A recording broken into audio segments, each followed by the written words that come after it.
wedding jewelry. Let the person die. They will go and paint the house and refurbish the house. They will spend all the money for funeral when that money could have saved the person when the person was sick. It appears we love to hear bad reports about people. We are our own enemies.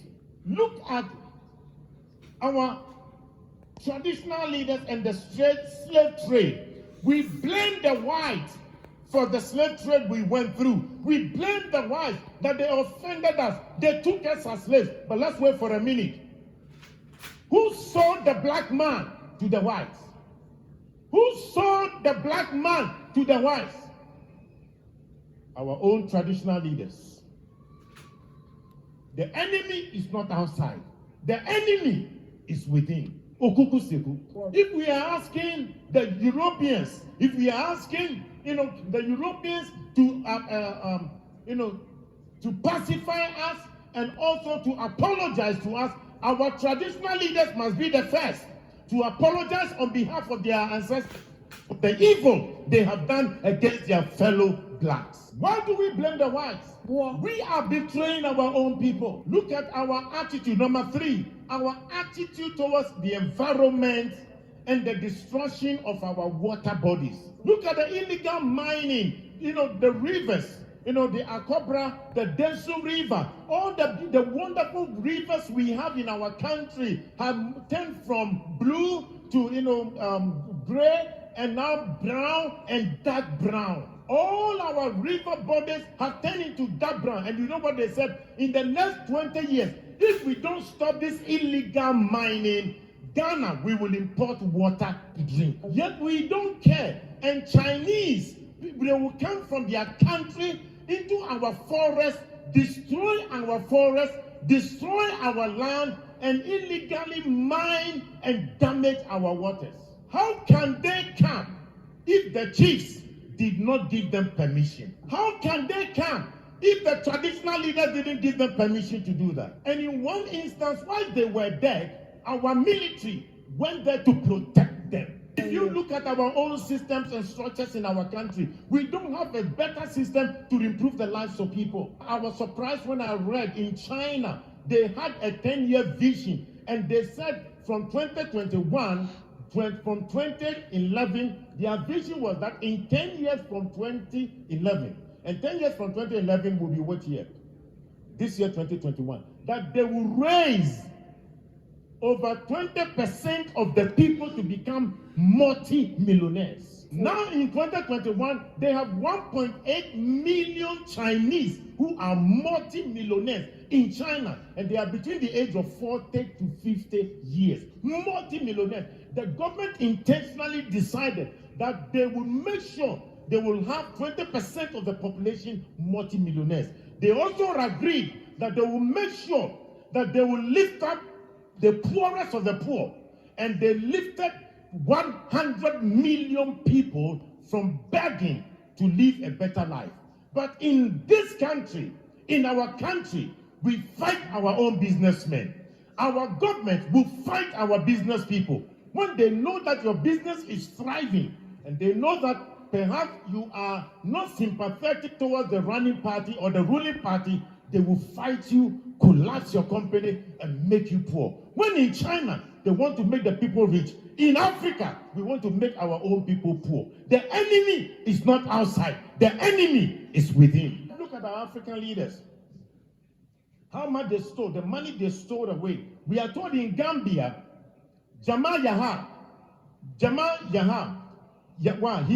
he stole 11 million US dollars from his own country, Gambia. Sani Abacha stole between $1 billion to $5 billion out of Nigeria. Hosni Mubarak stole 17 million US dollars in 8 years. The enemy is not outside.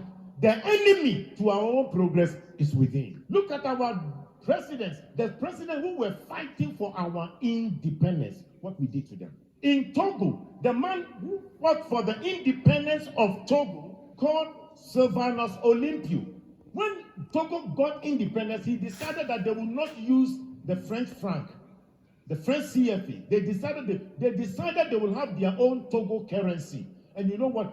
They used Iyadema to kill him and to get rid of him. When Olympius wanted to make Togo great, the enemy within, the Judas within, killed him.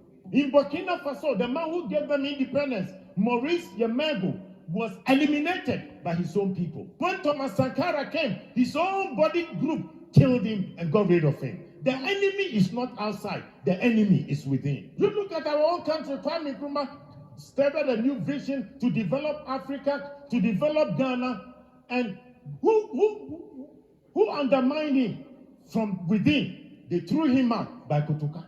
Today we celebrate Kwame Nkrumah, but the old Judas, we damage him. I pray that the man who organized that coup to betray Kwame Nkrumah and for us to name our airport after him, Kotoka International Airport, Ghana, we should think twice again. I think we should start a national conversation to change the name of the Kotoka International Airport, because as long as that name is, we have endorsed coup, we have endorsed enemies that will fight the progress of our nation. We must change the name of Kotoka International Airport to Kwame Nkrumah International Airport. In Africa, we have governments that do not want to make the people or improve the lives of the people. When in overseas, their governments have created an environment for every citizen to be better. We kill the businesses of our own people. The enemy is within. I got the opportunity to meet 6 rich Ghanaian men, and I asked them this question: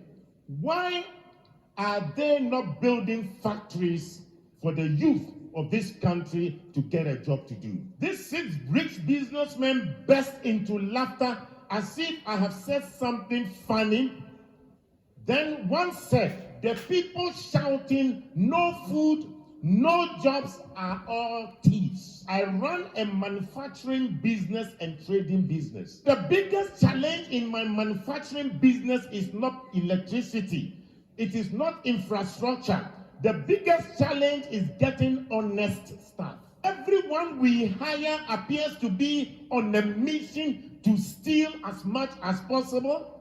They will inflate invoices, recording less than the actual number of units produced. The worst part of it all is that all the fraud we have uncovered is not done by a single person. It is usually many staff who collude with each other, from the production line to sales to finance and even to top management. The businessman said there was a year I overhauled management 3 times. He changed the top management 3 times in a year. But I have found a solution. I now use Indian expatriate management. So competent, so honest, and so straightforward. I thought they were expensive at first, with all the visa fees, accommodation, house staff, but now that the losses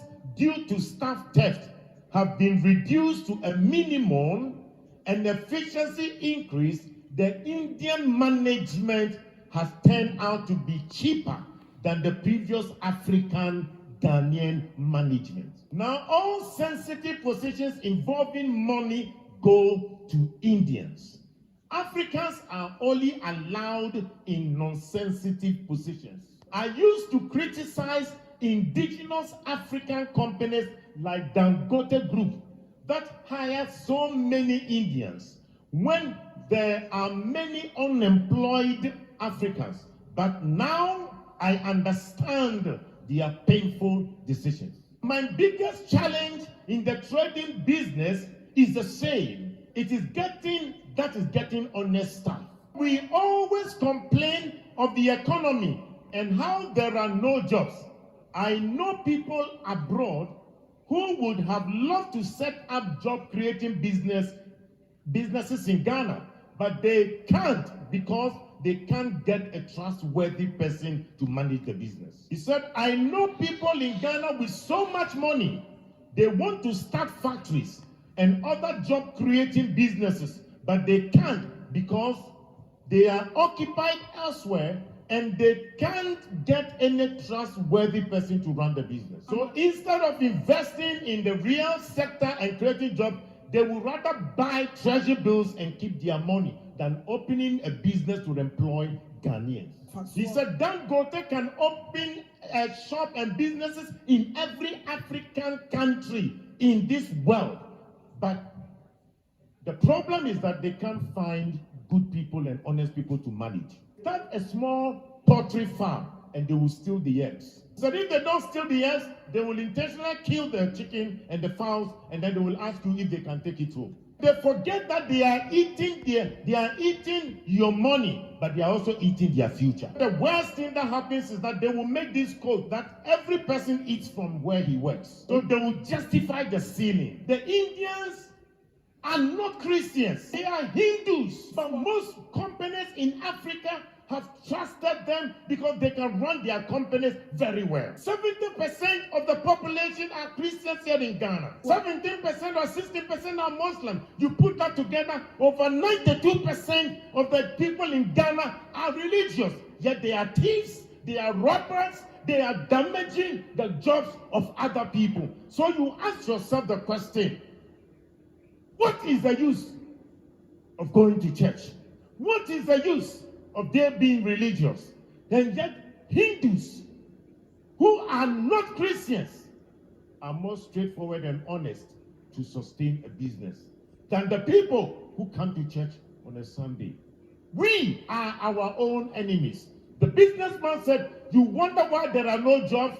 The people you meet them on the streets, if they are asking for jobs, you employ them today. Tomorrow they will run your company down. You employ members from your church and they will destroy your business for you. May God change our heart. The heart of the African, the heart of the Ghanaian is too wicked and evil. The enemy is not outside. May God help us and change our heart.